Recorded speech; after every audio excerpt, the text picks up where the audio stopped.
Hello everyone.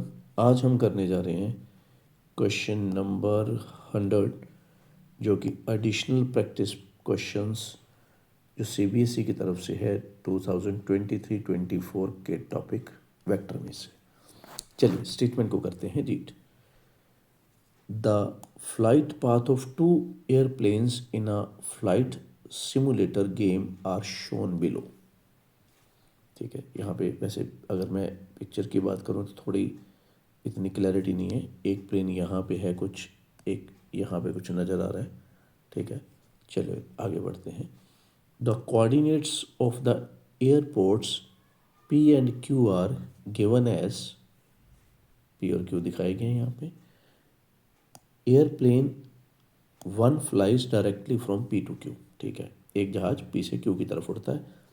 Airplane two has a layover at R and then flies to Q. Layover मतलब stoppage है R के ऊपर। ठीक है, आर पॉइंट पे उसका एक स्टॉपेज है जो एयरप्लेन टू है।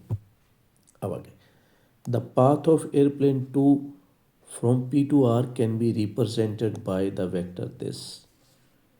पी टू आर मतलब पी आर वेक्टर दिया हुआ है, लिख लेते हैं। चलो, पी आर वेक्टर कितना है, 5 i cap plus J cap minus 2k cap. ठीक है, अब आगे चलते हैं। Assume that the flight path is straight and the fuel is consumed uniformly throughout the flight. First part, find the vector that represents the flight path of airplane 1 show your steps. ठीक है, तो हमने क्या करना है, पहले जो flight है, पहली फ्लाइट थी हमारी वही पी से क्यू की ओर, तो वो पी क्यू वेक्टर बनाने के लिए बोल रहा है एक्चुअली हमें। ठीक है, एयरप्लेन 1 का जो पाथ है पी से क्यू, वो पी क्यू वेक्टर बनाने के लिए बोल रहा है। तो इसके लिए हमारा फॉर्मूला क्या होता है, position vector of Q minus position vector of P. तो हम क्या करेंगे, क्यू में से पी के पॉइंट माइनस करेंगे और उसके साथ हम लगाएंगे स्केलर कंपोनेंट्स। तो मैं यहाँ पे ऐसे भी लिख सकता हूँ, देखिए चलो मैं ऐसा करता हूँ, पहले एक एक के साथ स्केलर कंपोनेंट्स लगाता हूँ। ये मैंने क्यू के साथ स्केलर कंपोनेंट्स लगा दिए और अब मैं लगाने जा रहा हूँ पी के साथ स्केलर कंपोनेंट्स। अब यहाँ पे देखिए क्या आ रहा है, ये आ गया अभी 5i cap plus 3j cap और ये माइनस 4k कैप। तो ये हो गया हमारा फर्स्ट पार्ट। ठीक है, second part, right the vector representing the path of airplane 2 from R to Q. तो वो जो एयरप्लेन है उसका पाथ वो जानना चाहता है आर टू क्यू। ये है हमारी टास्क। तो अगर हम लगाएं triangle of vector, triangle of vector की बात करें, ठीक है, तो हम ऐसे लिख ही सकते हैं भाई कि पी क्यू में अगर क्यू आर जोड़ेगा कोई तो कौन सा वेक्टर बनेगा, पी आर वेक्टर बनेगा। ठीक है, अब देखते हैं हमारे पास कौन कौन से वेक्टर्स अवेलेबल हैं। यहाँ पे देखिए, ये था हमारा पी क्यू, अभी मैं मार्क करके बताता हूँ, ये रहा पी क्यू। ठीक है, और ये रहा पी आर। तो बस यही तो चाहिए थे हमें। अब मैं क्या करता हूँ, इनकी वैल्यूज़ फिल करता हूँ। देखिए पी क्यू की वैल्यू है 5i cap plus 3j cap minus 4k cap. Q R को एक बार ऐसे ही रखिए, पी आर वैक्टर फिल करिए 5i cap plus j cap minus 2k cap. अभी क्यू आर वैक्टर निकालना है तो सारी टर्म चली जाएंगी उस साइड पे, और ये माइनस होने के बाद बनेगा अभी माइनस 2j कैप और ये बनेगा प्लस 2k कैप। मगर आपने ध्यान रखना है, हमने फाइंड करना है आर क्यू वेक्टर। अभी तक हमने फाइंड कौन सा किया है, क्यू आर वेक्टर। तो अब मैं इसको क्या करूँगा, आर क्यू में कन्वर्ट कर दूँगा, जस्ट चेंजिंग इट्स साइन। तो ये देखिए मैंने इसके साइन चेंज कर दिए और ये मेरा बन गया आर क्यू वेक्टर। ठीक है, 2j cap minus 2k cap. चलिए अब बढ़ते हैं थर्ड पार्ट की ओर। What is the angle between the flight paths of airplane 1 and airplane 2 just after takeoff? Show your work. तो अभी जो हमने दो वेक्टर्स बनाए हैं, अभी अभी हमने जो दो वेक्टर्स बनाए हैं, ठीक है, उनको हमने क्या करना है, उनको निकालना है हमने उनकी डॉट प्रोडक्ट, क्योंकि उसी से हमारा क्या होगा, एंगल फाइंड आउट होगा। तो मैं यहाँ पे अगर लिखूँ तो पी क्यू वेक्टर, क्योंकि मेरा ये पहला प्लेन है, पी से क्यू की ओर जा रहा है, और जो दूसरा प्लेन है मैं आपको यहाँ पे बताता हूँ, देखिए वो जा रहा है पी से आर की ओर, ठीक है। यहाँ पे आप पढ़िए एक बार फिर, क्या है, what is the angle between the flight path of airplane 1 and airplane 2। तो एयरप्लेन 1 जा रहा था पी से क्यू, अब जो एयरप्लेन 2 है वो वाया आर जा रहा था, तो इसका मतलब पहले क्या है, वो पी से आर की तरफ ही जाएगा, तो इसमें कंफ्यूज नहीं होना आपने, ठीक है। अब यहाँ पे मैं लगाऊंगा इसका फॉर्मूला डॉट प्रोडक्ट का, मान लेते हैं पी क्यू और पी आर के बीच एंगल कौन सा है, थीटा, ठीक है। चलिए यहाँ पे पी क्यू की वैल्यू हम रखते हैं, अभी पी क्यू की वैल्यू ये रही 5i cap plus 3j cap minus 4k cap dot product किसके साथ करवानी है, पी आर के साथ, पी आर हमारा ये रहा 5i cap plus j cap minus 2k cap, और राइट हैंड साइड पे मैं ये लिख रहा हूँ, थोड़ा ध्यान रखना आपने, पी क्यू का मैग्नीट्यूड वो क्या आएगा 25 प्लस 9 प्लस 16, और इसके साथ पी आर का मैग्नीट्यूड वो क्या आएगा 25 प्लस 1 प्लस 4, और यहाँ पे कॉस थीटा। अब लेफ्ट हैंड साइड को सॉल्व करते हैं। हमें पता है कि डॉट प्रोडक्ट में कौन कौन सी टर्म्स बचेंगी भी, आई वाली बचेंगी, जे वाली बचेंगी, और के वाली बचेंगी, ठीक है। यहाँ पे करते हैं, ये आ गया 50, ये आ गया 25, 4 29 और 31, ये बना है 36। इसको अगर मैं अंडर में से बाहर निकालूं तो ये आएगा 5√2, इसको लिख सकते हैं भी 2 5 3, इससे ज़्यादा नहीं लिख सकते। तो इसमें से अंडर रूट 2 में से अंडर रूट 2 दो बार है ना, तो एक बार मैं बाहर निकाल लेता हूँ। अब ये बचा है, तो कॉस थीटा की वैल्यू आ गई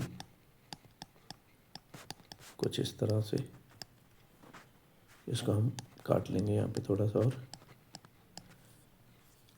अगर थीटा में ही हमें बताना है तो हमें ये लिखना चाहिए, theta is cos inverse 18/5 √15, theta is equal to cos inverse 18/5 चलिए ये भी हमारा पार्ट जो है वो डन हो चुका है। अब क्या है, हाँ अब एक चॉइस वाला पार्ट बचा है, consider the airplane 1 started the flight with a full tank, find the position vector of the point where a third of the fuel, where a third, थोड़ा ध्यान से पढ़ना है इसको, where a third of, a third means 1/3 of the fuel rounds out if the entire fuel is required for the flight, show you।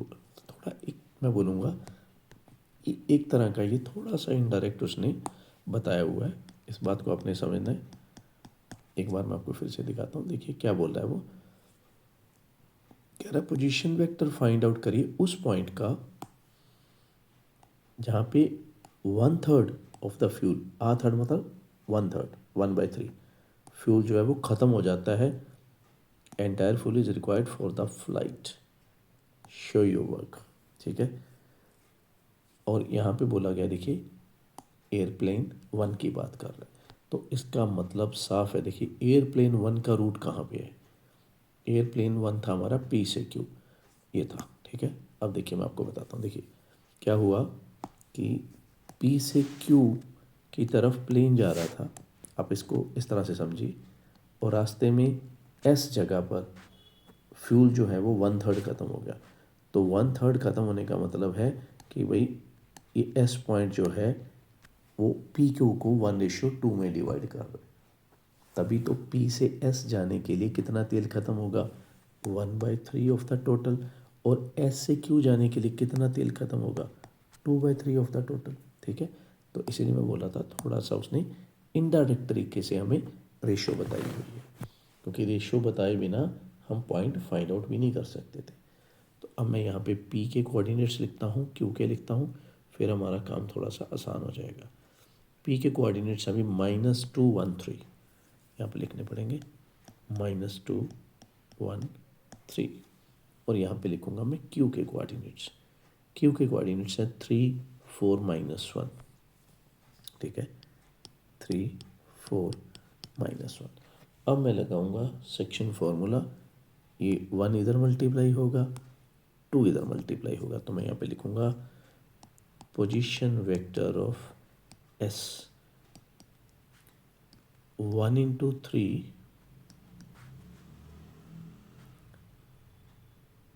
और +2 × -2, जैसे हम normally section formula लगाते हैं उसी तरह से मैं चल रहा हूँ।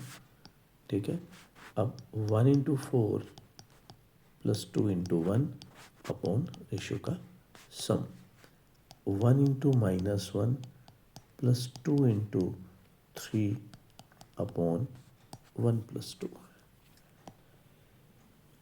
ये आ गया अभी 3 - 4 -1 बाय 3। ठीक है, ये आ गया 4 + 2 6, 6 को 3 से काटूंगा मैं, आ जाएगा 2। ये आ जाएगा 6 - 1 5 अपॉन 3। ठीक है, अगर आपको इसको ऐसे लिखना है कंपोनेंट फॉर्म में तो आप ऐसे भी लिख सकते हो, position vector of S is -1/3 i cap +2j cap +5/3 k cap. ठीक है, तो इस तरह से हमारा जो है ये वाला टॉपिक जो है केस स्टडी जो है ये हमारा यहीं पे फिनिश हो चुका है। और इसी के साथ हमारी जो है देखिए सेंचुरी पूरी हो चुकी है क्वेश्चंस की। बहुत सारे क्वेश्चन हमारे हो चुके हैं। इससे पहले इसी प्लेलिस्ट में जो है मैंने शुरू किया था CBSE के जो बोर्ड क्वेश्चंस हैं। ठीक है, पहला स्टेप ये था मेरा। उसके बाद सेकंड स्टेप मेरा इसमें था, मैंने CBSE का क्वेश्चन बैंक जो है वो पूरी तरह से इसमें सॉल्व करके रख दिया। ठीक है, उसके बाद तीसरा स्टेप था मेरा, मैंने सैम्पल पेपर उठाए थे CBSE के, वो मैंने सारे खंगाल दिए हैं जितने भी केस स्टडीज़ थे सैम्पल पेपर में। अब ये चौथा स्टेप जो है मेरा वो है additional practice question given by CBSE। ठीक है, तो अब इसको मैं पूरा एंड तक लेके जाऊंगा, जब तक ये ख़त्म नहीं होंगे तब तक मैं यहाँ पे इस प्लेलिस्ट को नहीं रुकूंगा। ठीक है, तो अगर आपने प्रैक्टिस करनी है तो इसी प्लेलिस्ट में बने रहे, ज़्यादा कहीं हाथ पैर मारने की ज़रूरत नहीं है। हाँ, अगर नए केस स्टडीज़ करना चाहते हो तो दूसरी प्लेलिस्ट का मैं लिंक छोड़ दूँगा एंड पे, जो कि चैप्टर वाइज है, वो भी आप कर सकते हो। मगर ये दोनों प्लेलिस्ट बहुत ज़्यादा है, तैयारी के हिसाब से बहुत ज़्यादा है। ठीक है, अगर आपको मेरा तरीका समझ आ रहा है बहुत अच्छी तरह से और आपको लग रहा है कि मैं रिस्पॉन्सिबिलिटी के साथ आपकी तैयारी करवा रहा हूँ, तो ज़्यादा से ज़्यादा लाइक करें, शेयर करें, कमेंट करें। कोई दिक्कत है, कोई कन्फ्यूज़न है, किसी तरह की भी क्वेरी है, यू कैन आस्क मी। और ज़्यादा से ज़्यादा सब्सक्राइब करें। चलिए मिलते हैं नेक्स्ट केस स्टडी में, तब तक के लिए बाय बाय, टेक केयर।